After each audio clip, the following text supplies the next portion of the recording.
You're listening to Two Bobs, conversations on the art of creative entrepreneurship with David C. Baker and Blair Enns.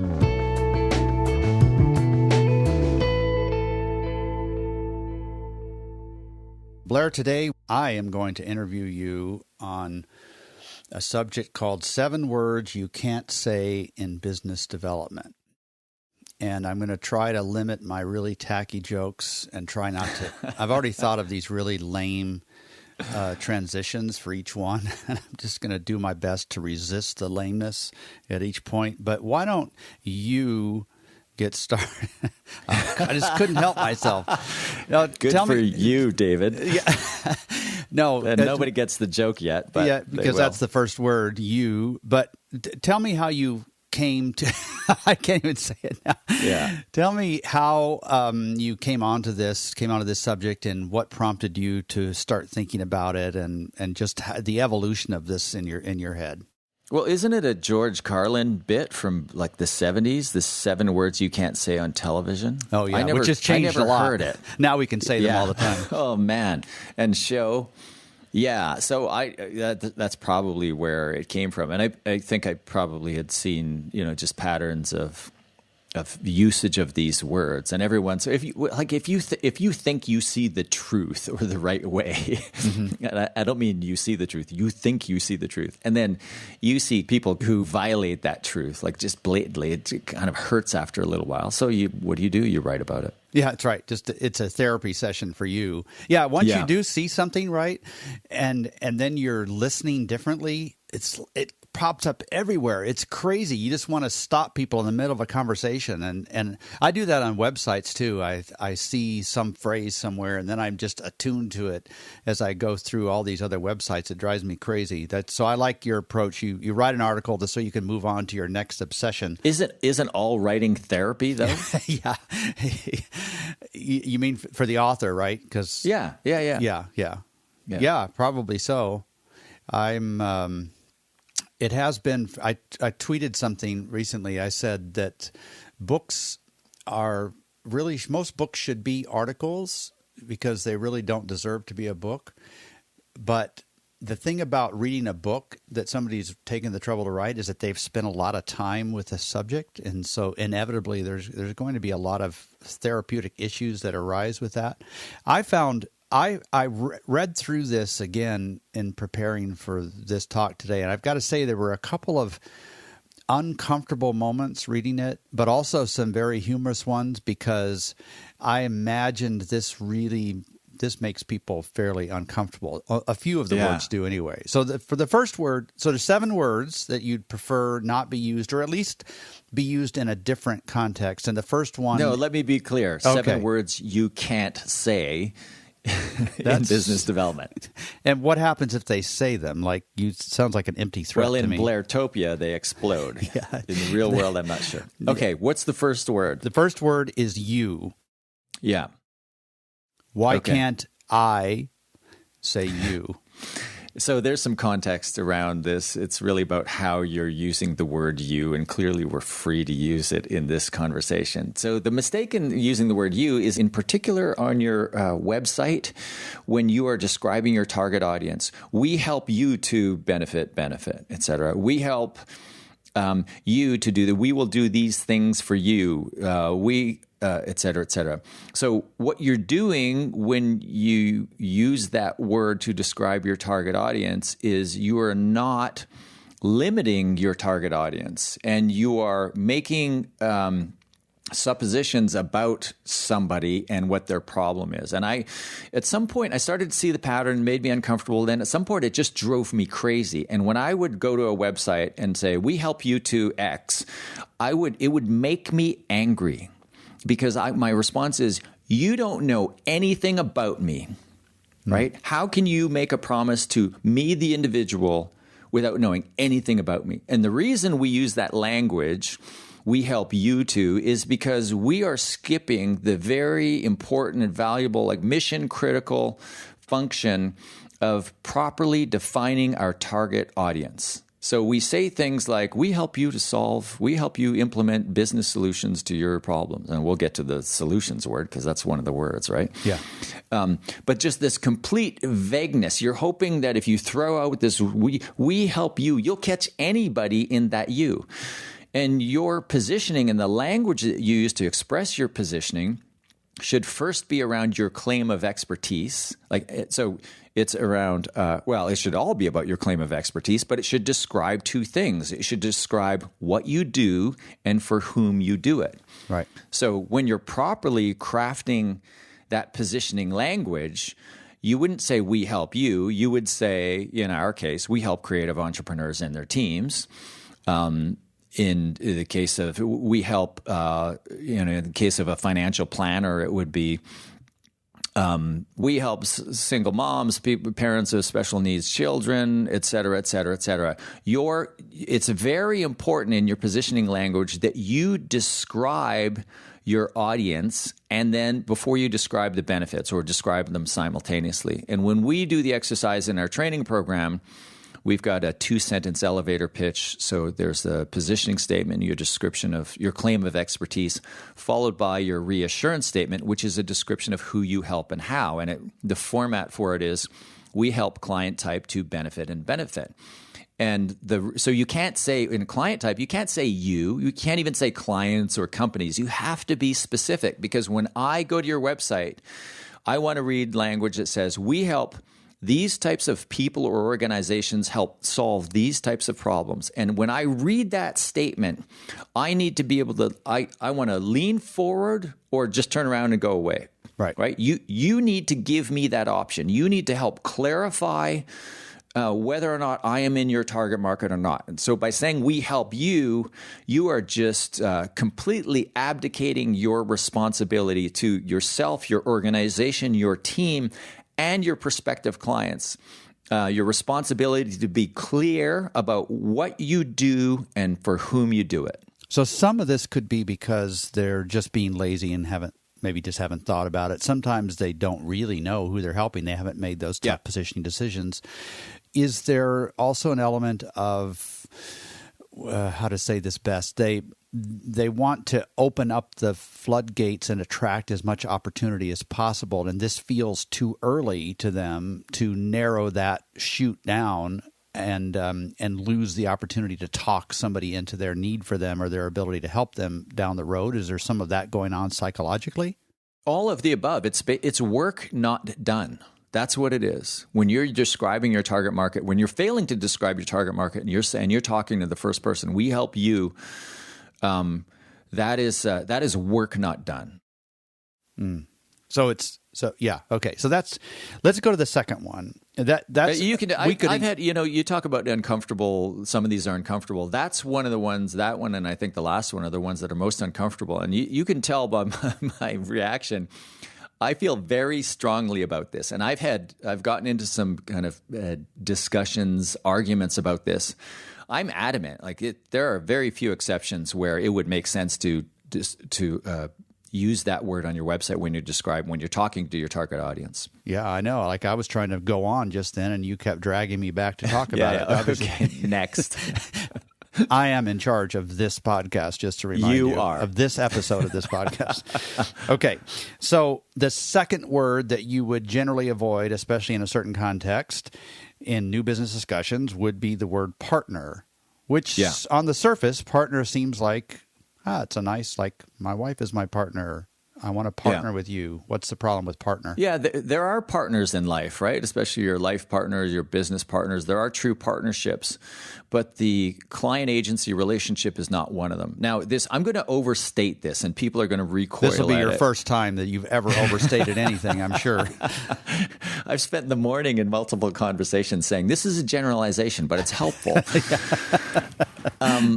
So that's, and I break all of my rules, or at least bend them. So if you go to agency websites, you'll often see the phrase, we partner with our clients to blah, blah, blah. And I like to say it's helpful. It's helpful to think about things this way. It's helpful to make these generalizations that there's no such thing as a partner. there are two possibilities for the nature of your relationship. You can occupy one of two positions. You can be the expert practitioner in the relationship, or you can be the vendor in the relationship. One or the other, take your pick. That's it. And then, so in an expert practitioner position, you're leading the client. You're saying, well, here's what I think we should do next. You're not being forceful. You're not dominating, but you are the expert and you are guiding the engagement. In the vendor relationship, you show up like a waiter with your pad of paper and you say, how many would you like today? And would you like 4-color or 2-color? Or would you like, what size, etc.? Would you like chips or fries with that, depending on what country, etc.? And so you're taking the client order. And what partners kind of exist in theory between vendor and practitioner. And what I like to say mostly for effect is, you know what partners are? Partners are likable waiters. So if you strive to partner with your clients, then you need new goals. You need to aim higher. You should be striving to be the expert practitioner in the relationship and recognize that partner is this brief point in the relationship when you're sliding from the practitioner position down to the vendor position. And that will happen. The only variable is time. That will happen. And that's one of the reasons why it's helpful to churn through your client base. So just think of partners as not something you're aiming for. You're aiming for higher than partners. And partnership is this thing that you will slide through very quickly on your way to vendor status. So you churn through your clients, and we ought to use a different word than churn probably, but the idea is that you can reset the relationship higher, knowing that it will inevitably slide at some point. Yeah, partner is an aspirational word used by vendors. And it's a derogatory word. It's something that the expert practitioner wants to avoid. Now, some people are going to react to this because I'm making the very kind of unnuanced statements. And the truth is, when you're leading your client from the expert practitioner position, there are different ways to do it. And there's this idea of a servant leader where it can feel like you're collaborating. Like I can think of a doctor I had once. She was just fantastic. Everything felt like a collaboration. Somebody might look at that and say, oh, you have a partner relationship. No, absolutely not. She was in charge. She was leading. She was just very good at making me feel like I was heard and feel collaborative and taking any kind of potential threat or too much hierarchy out of the relationship. But we weren't partners. So she had a point of view, and her skill beyond the intellectual point of view was her ability to help you. One of the things that I think our clients, as in yours and mine and the other consultants and trainers and experts and so on, they get hung up on is this notion that we are in the service business. And I try to help people think it's like, that there's manufacturing and there's service, and then there's a small segment of the service business that's really the expertise business. And you can't, if you're in the expertise business, you can't mask poor positioning by wrapping it in service. And that's partly what's happening with this partner thing, as I understand the way you're explaining it. Yeah, that's a great way to look at it. Yeah, I would agree completely. Okay, so the third word, so the first one was you, second was partner, third is really two words taken together, so solutions and results. Talk about that.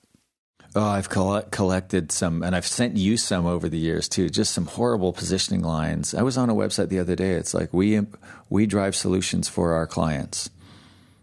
Well, okay, yeah, we all do, right? So... it was solutions and results. So these are all implied, right? So this is just, it's just poor. It's not as bad as you, right? But it is lazy, right? Yeah, or it's work not yet done. Work not yet done. That's a good way of saying lazy, right?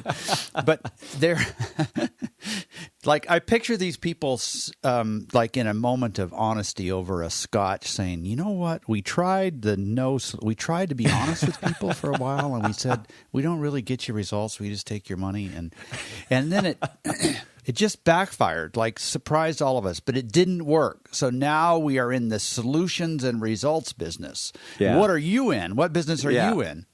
Yeah. As if that's different. You know what didn't make the list is the words, because we get it. because we get it.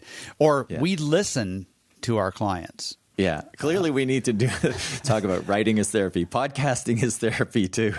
I came across a website the other day, and I actually put I listed this in the recent book, and it said, "We've never met a problem we couldn't solve." That was the phrase. And it was in a big box too, and I'm thinking, "Oh my God!" It's like, well, then you haven't met many problems, or you have a very different definition of solve than I do. Yeah, Same idea. so you should call them up and say, I'd like to, okay, I've got this problem. I can't reconcile quantum physics with classical physics. Can you solve that? Yeah. I'm hoping they don't see themselves in the book illustration. Do you have anything more you want to say about solution No, results? move on. I've worn you out. Okay. You're listening to Two Bobs, conversations on the art of creative entrepreneurship. Your hosts are David C. Baker of Recourses, author, speaker, and advisor to owners of expert firms, and Blair Enns of Win Without Pitching, the sales training and coaching program for creative entrepreneurs. For more information, go to twobobs.com.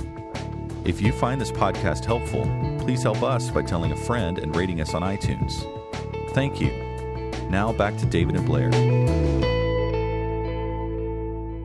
Fourth one is full service. Yeah. Do we need to talk about this? Well, maybe we don't, but it just reminds me of this. I know that I'm interviewing you, but can I just step in here? Yeah, come on. I do it all the time. Yeah, you do. No kidding. But I'm just saving our audience when I do that. Yeah. You are interrupting valuable. Okay, go on. So I was writing an article for Communication Arts, and it was late. The deadline was midnight that day. It was like, I don't know, 10 or something, so I was barely making it. And I was kind of punchy, and I was tired, and I'd finished the article. And I knew the editor really well, and I thought, oh, I'm just going to give her some fun. I'll tack on 2 paragraphs to this article. She'll know that it's a joke, and it won't get published, but she'll have fun. It'll wake her up. And anyway, I submitted the article. I forgot about it. The article comes out, and she thought that those 2 paragraphs were part of the article. And the paragraph said that prostitutes are better at running their businesses than design firms, because it's for communication arts. And I said, for 3 reasons. I said, first of all, because there's no scope creep. And scope creep is really big. Second, all the money is up front. And third, when they say full service, they mean it. Anyway, that's my story. And it got published? It got published, and I got some really interesting. Nobody really got mad about it that I knew of, that I heard from. They thought it was pretty funny. But when I was researching this, getting ready for this podcast interview of you, I thought, oh my goodness, that I'd forgotten all about that full service. So you don't want people to say full service. Why? Well, I think this is one of the first things that probably you and I both attacked in our consulting professions. It's just full service is the language for undifferentiated, right? And you don't actually see full service. Full service is the language of a small firm trying to look large. Right. And you don't often see full service anymore. In fact, I was on a website of a firm the other day, and it said, we are branding experts, et cetera, other language that makes me bristle. Yeah. And then they had a column of what we are not, and one was full service. And I thought, well, this is really interesting. We finally moved for full service from, I'm not saying we're taking all the credit here, but the full service has finally moved from the we are column to the we are not column. It's really just that. It's language of the small trying to look large, like there's some value. And the smallest clients value full service. The smallest ones who have these like micro budgets that are so meaningful to them, they're looking for full service because they need that. They're trying to get a deal. They're trying to get some kind of economies of scale there. The pendulum has swung the other way in the client space when it comes to hiring a creative firm. You have a general practitioner among a large client, or some GPs that are known as ad agencies. Mm-hmm. And then you have these highly specialized firms that do the more lucrative work. In fact, if you talk to the people at the networks, the real role of the large ad agency in the agency network, the holding companies, is to be the general practitioner, because the general practitioner directs so much of the spend. Yeah, send referrals outward. Yeah, the margin isn't in the advertising, although there's still a healthy amount of margin in the programmatic. media buying. But that's going to go away too. The real value is that ad agency can direct the more lucrative specialized work to the specialist shops that are under the same umbrella. They know enough about the problem to know that somebody else needs to handle it. Yep. Yeah, and they can direct that work to a firm that's owned by the same parent company, so they can that's how they capture the high margin work. Anyway, So that's an aside, but full services, that's an old argument, and it's I think it's an argument that's largely the won. horse is not moving at all. We'll move on. Okay. Yeah. Next one is passion. Oh yeah, one of my favorite words to hate. Why? Why do you hate the word passion? Because probably all strategy is autobiographical. I hate the word passion because I'm a low affiliation person. I mean, clearly I'm passionate about things. I'm passionate about what I hate. Nothing else. The way I was taught to do business development growing up in ad agencies and design firms was to lean on passion and enthusiasm to demonstrate to the client that we want it more. We so like your brand. We're so passionate about your business, etc. And if you just stop and think about it and take yourself out of the equation and like see yourself as an observer, you've got a buyer and seller. There's a battle for control, or there's a kind of a toing and froing to see who wants it most, therefore who has the most power. And you come along and just hand all the power in the sale and in any engagement that might follow to the client by saying, we're really passionate. Honey, I'm really passionate. I would do anything for you. I would do anything for you. Yeah. That's what you're saying. And if somebody who's trying to sell something to me says directly or indirectly, I would do anything for you, I can think of a lot of things that they're going to do for me, starting with cut their price. They're all of a sudden they've just lost their leverage, essentially. Yeah.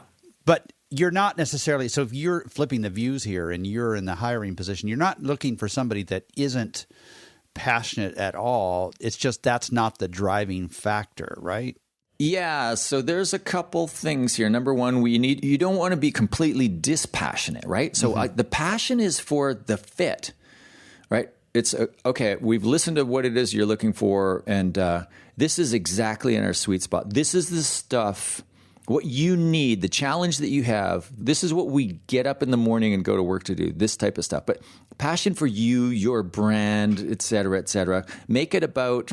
We are experts. We live to solve problems like these. You happen to have one of these problems. This is fantastic. Right? Yeah. That's appropriate. But we're passionate about your brand. That's the worst. Okay, that's another generalization. It's not the worst thing you could say. That's a very dangerous statement. You need to be careful about it. And there are examples when you're working on a piece of business and you really are passionate about the brand to the extent that I won't open that can of worms about whether people should be passionate about brands. The truth is they are. And one of your favorite brands invites you to the table to discuss whether or not you're going to do business together. You need to just be aware of that passion. I like to say passion is like horniness. If that's you, great. I'm sure you have a very rich inner world, but because it's you, because you're feeling that, doesn't mean it's okay to keep putting it out there. It can be really uncomfortable, and you can make people uncomfortable when you lean on passion too much. Yeah. Okay.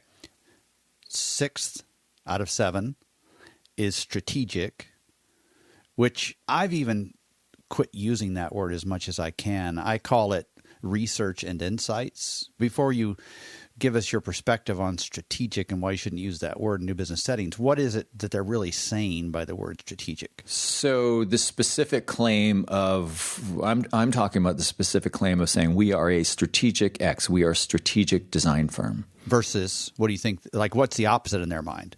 Yeah, an unstrategic design firm, which is what? And so I'm sure you get this a lot. It's you're talking to an owner of a design firm, and it comes up in design-based businesses a lot. And the subject of their competitors comes up for whatever reason. And your client makes the comment, oh, yeah, their design is pretty good, but they don't do strategy.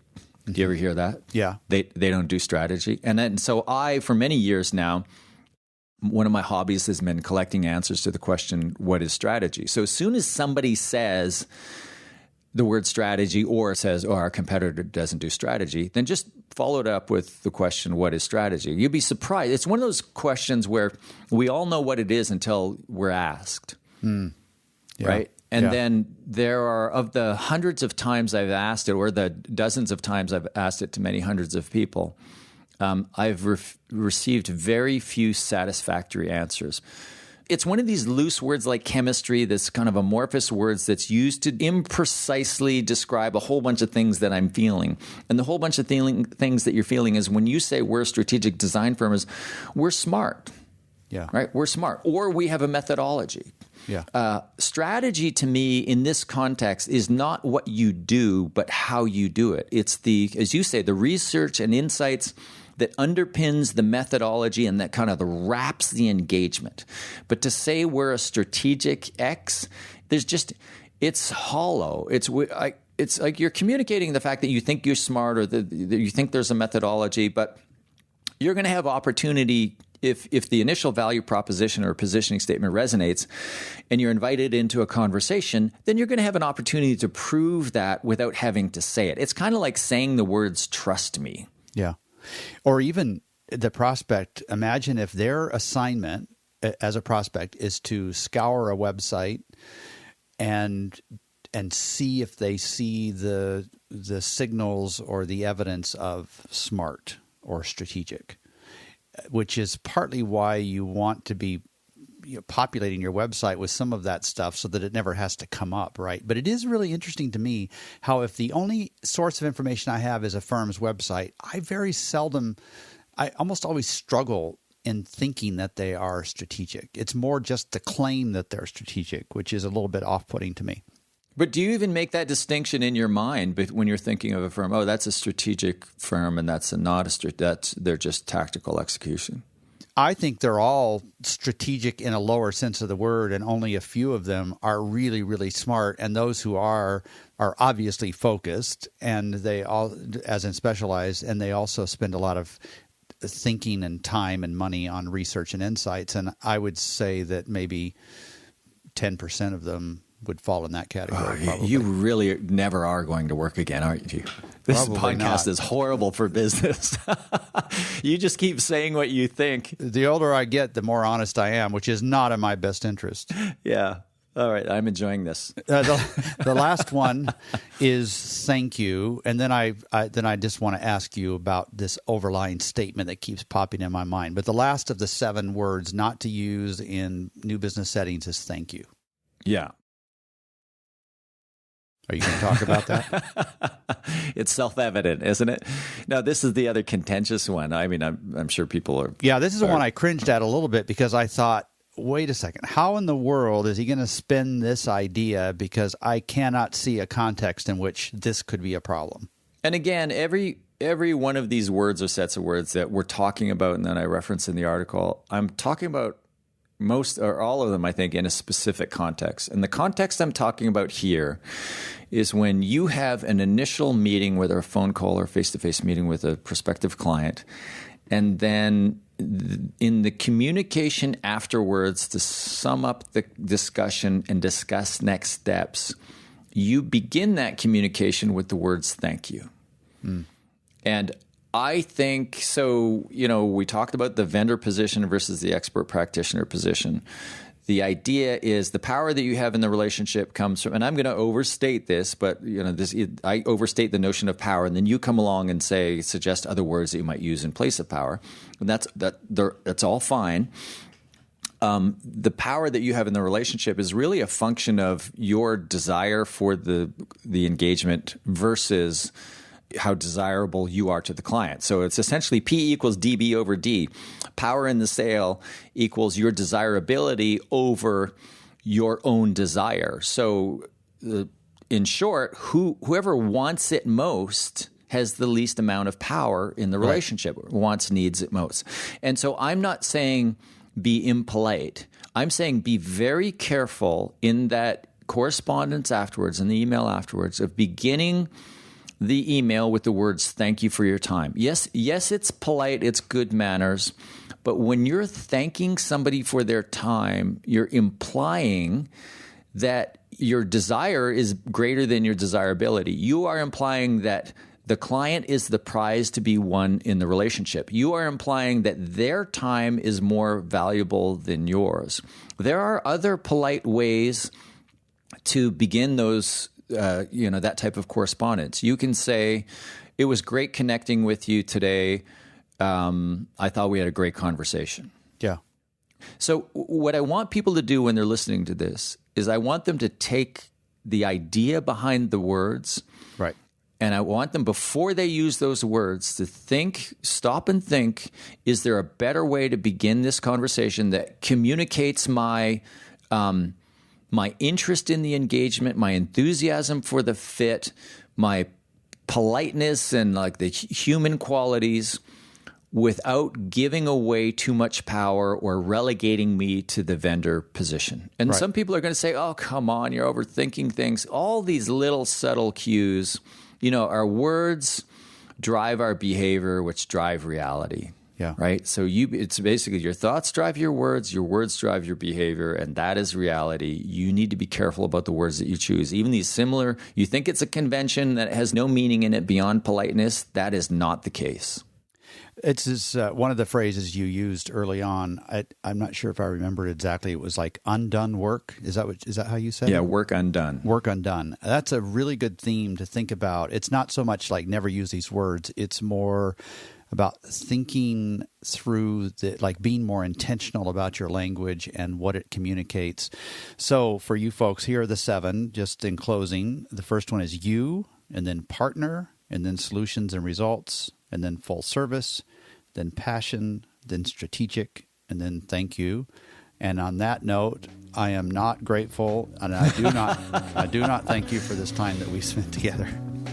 I do not thank this other person, not you. Thank you, David. You're welcome.